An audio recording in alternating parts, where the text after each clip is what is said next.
नमस्कार दोस्तों। कब, क्यों और कैसे डूबी द्वारिका?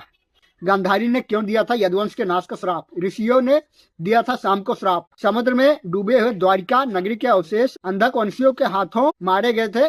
श्री कृष्ण पुत्र प्रद्युम्न यदुवंशियों के नाश के बाद अर्जुन को बुलवाया गया था श्री कृष्ण द्वारा। बलराम जी के स्वधाम गमन के बाद क्या किया भगवान श्री कृष्ण ने?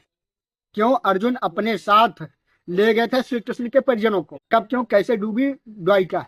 श्री कृष्ण की नगरी द्वारिका महाभारत युद्ध के लगभग 36 वर्षों पश्चात समुद्र में डूब जाती है। द्वारिका के समुद्र में डूबने से पूर्व श्री कृष्ण सहित सारे यदुवंशी भी खत्म हो जाते हैं।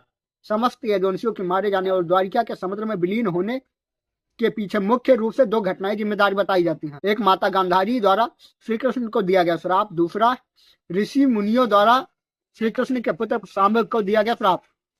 आइए इस घटना के बारे में हम बात करते हैं। गांधारी ने दिया था यदुवंश के नाश का श्राप। महाभारत युद्ध की समाप्ति के बाद जब श्री कृष्ण का राज तिलक हो रहा था, तब कौरवों की माता गांधारी ने महाभारत युद्ध के लिए श्री कृष्ण को दोषी ठहराते हुए श्राप दिया कि जिस प्रकार कौरवों के वंश का नाश हुआ, ठीक उसी प्रकार यदुवंश का भी नाश हो जाएगा। वहीं ऋषियों ने भी शाम को श्राप दिया। महाभारत युद्ध के बाद जब 36वां वर्ष आरंभ हुआ तो तरह तरह के अपशकुन होने लगे। एक दिन ऋषि महर्षि विश्वामित्र, कड़ो, देवर्षि नारद आदि द्वारिका आए। वहां यादव कुल के कुछ नवयुवक उनके साथ परिहास मजाक करने के विषय में सोचा हुआ श्री कृष्ण के पुत्र शांब को स्त्री वेश में ऋषियों के पास ले गए और कहा कि वह यह गर्भवती है, इसके गर्भ से क्या होगा? ऋषियों ने जब देखा कि ये युवक हमारा अपमान कर रहे हैं तो क्रोधित होकर उन्होंने श्री कृष्ण के पुत्र शांब को श्राप दे दिया कि श्री कृष्ण का यह पुत्र वृष्णि और अंधक वंशी पुरुषों का नाश करने के लिए एक लोहे के मूसल को उत्पन्न करेगा और तुम जैसे सारे क्रूर, क्रोधी, लोभी लोगों का संहार करेगा।